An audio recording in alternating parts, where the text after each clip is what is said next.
ela entristecia a Ana, ela falava para Ana, imagina as coisas que Ana passou. Mas nessa manhã eu quero dizer, igreja, que nem tudo que se levanta contra você é para a sua destruição. Muitas das vezes Deus usa os nossos adversários, nossos inimigos para a nossa edificação, para que nós venhamos aprender a ser fortes, a confiar no nosso Deus, para que nós venhamos aprender a perdoar, para que nós venhamos aprender a discernir a voz do Santo Espírito e a voz do nosso adversário. E Ana entendia aquilo. Ana foi buscar em Deus. E menina estava ali com a parte dela. Irritando a Ana, falando para a Ana que ela não poderia dar filhos. Mas aquilo ali moveu dentro de Ana o desejo de a cada vez mais buscar, a cada vez mais clamar o Senhor. Igreja, muitos têm parado na caminhada, porque não têm procurado entender, a conhecer o nosso Deus. Temos que entender que Deus, Ele quando tem um projeto na vida do ser humano, que tem na vida de cada um de nós, o Senhor, Ele não usa, Ele não escolhe ninguém para viver aleatoriamente, para viver de qualquer maneira, não. Que o Senhor, Ele te escolheu, que a palavra de Deus diz que é você. Fomos escolhidos desde o ventre da nossa mãe. Ele tem um projeto de vida para mim e para você. Ele tem um projeto de vida para a sua família. Ele tem um projeto de vida para o seu ministério. Mas é necessário que você venha a entender que o Senhor, Ele te chamou, porque Ele tem um projeto de vida para você. E dentro do projeto de vida que Deus tem para mim e para você, não é só coisas boas, não é só coisas que nós desejamos que venham acontecer. Porque já foi dito certa feita, essa igreja estava sendo arrumada.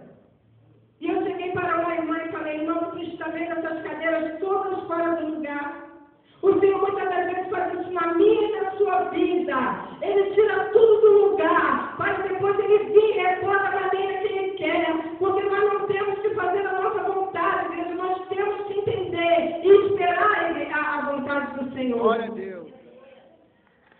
Certa feita tinha um culto de CIB na igreja que eu congregava. E eu estava enferma em casa. E aquele dia eu fiquei tão triste, que eu fiquei sozinha dentro de casa. Estava eu e meu cachorrinho.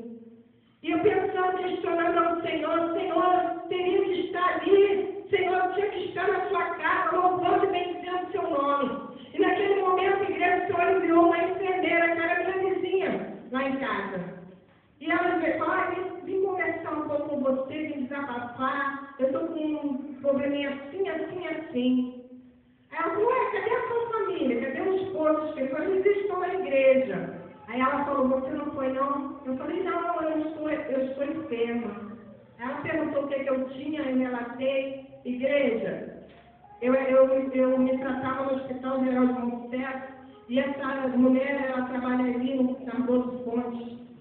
E ela falou assim, o que você tem? Eu expus, ela falou, olha só, eu trabalho justamente na parte de endoscopia. Você me dá os documentos que eu vou levar, vou te cadastrar, porque lá não falta remédio. E eu entendi ali naquele momento, igreja, que para mim era um momento ruim. Para mim eu queria estar na igreja ali, louvando e bendizendo o nome do Senhor. Mas de maneira especial, como só Jesus faz. Ainda que seja com atos, ainda que seja com palavras. O Senhor naquele momento estava dizendo que era para mim suportar o processo, porque Deus, Ele cuida de nós. Glória a Deus. Igreja, nós temos que colocar isso no nosso coração. Às vezes o Senhor nos coloca em algo assim que dentro da nossa família, com nossos filhos, com nosso esposo. Nada é de qualquer maneira para Deus. Em cada situação, Deus Ele está nos ensinando a novidade. Em cada situação, Deus Ele está dizendo, eu estou te ensinando a caminhar na minha seara. Ou então o Senhor está dizendo, eu preciso que você desça mais um pouco. Ou então, mais além, o Senhor está confiando em você para ser testemunha que Deus Ele continua sendo o mesmo ontem, hoje e será eternamente. Igreja do Senhor com Oséias não foi diferente.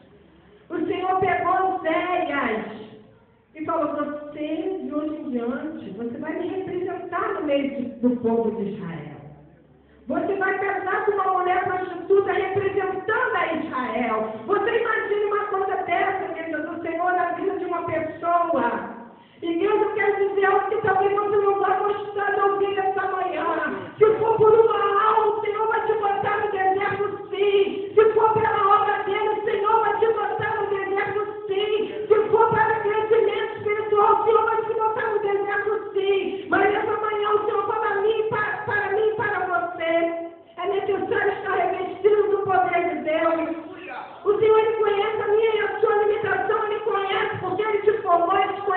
maneira que nenhum médico terreno vai conhecer. Ele sabe as suas limitações. Ele sabe o momento de te carregar no colo. Ele sabe o momento que ele tem que enviar o Espírito Consolador para jogar um bálsamo no seu coração. Ele sabe o momento que ele tem que secar as suas lágrimas. Mas eu quero te dizer, continue fiel. Não olhe para a direita, não olhe para a esquerda. Se precisa se levantar na sua vida, venha para o templo orar, porque Deus ele vai te responder. Aquela mulher, ela confiou. Ela se levantou e disse, mas é necessário, estava meio o Espírito Santo de Deus está falando, é necessário você conhecer o Senhor.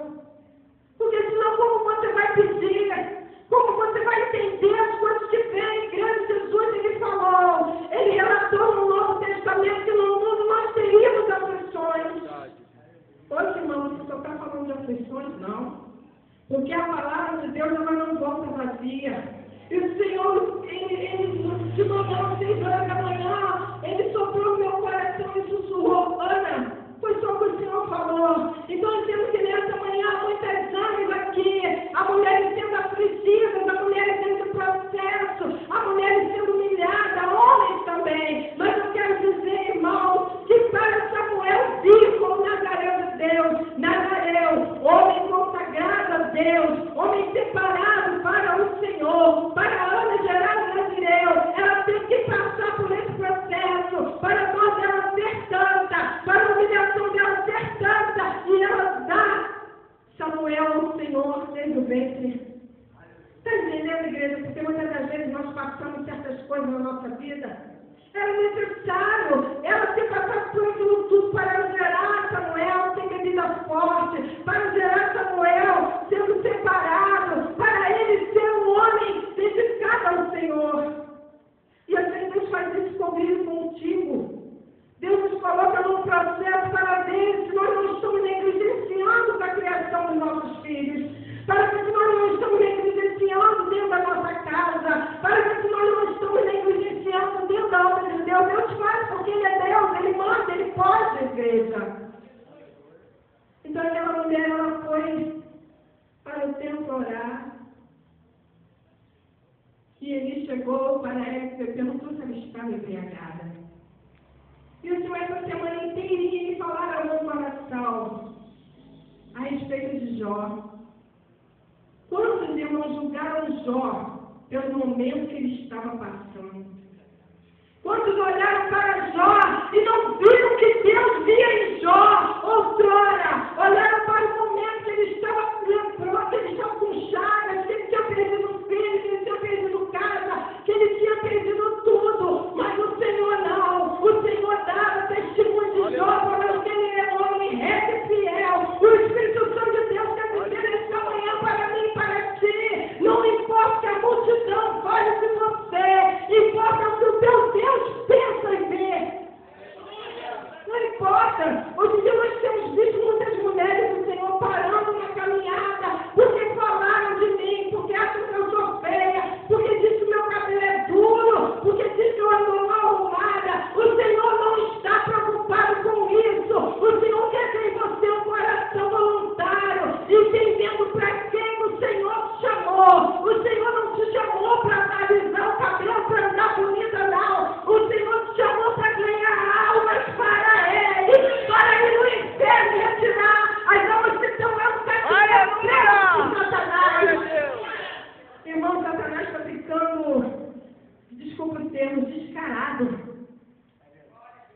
Antigamente era muito sutil as coisas, mas agora está assim abertamente acontecendo, igreja do nosso lado.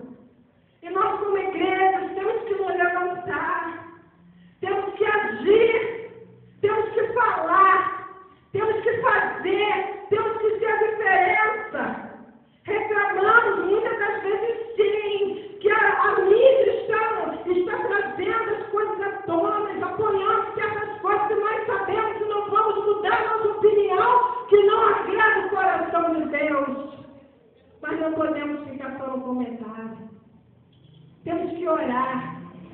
Temos que evangelizar individualmente. Adote um deles. adote oração, adote o vizinho, adote pregando o Evangelho, igreja entenda. A palavra de Deus é martelo que esmiuça a penha. A palavra de Deus tem poder. Se nós falarmos, igreja, eles vão entender, uma hora vai entrar, porque a palavra não volta vazia. E o Senhor dizia o coração de Jó. Então, independente do que Jó ouviu no meio do seu sofrimento, os amigos eles atestavam que era pecado. Você está dessa forma por pecado. Porque vocês nem queriam saber o que você fez para Deus para estar dessa maneira.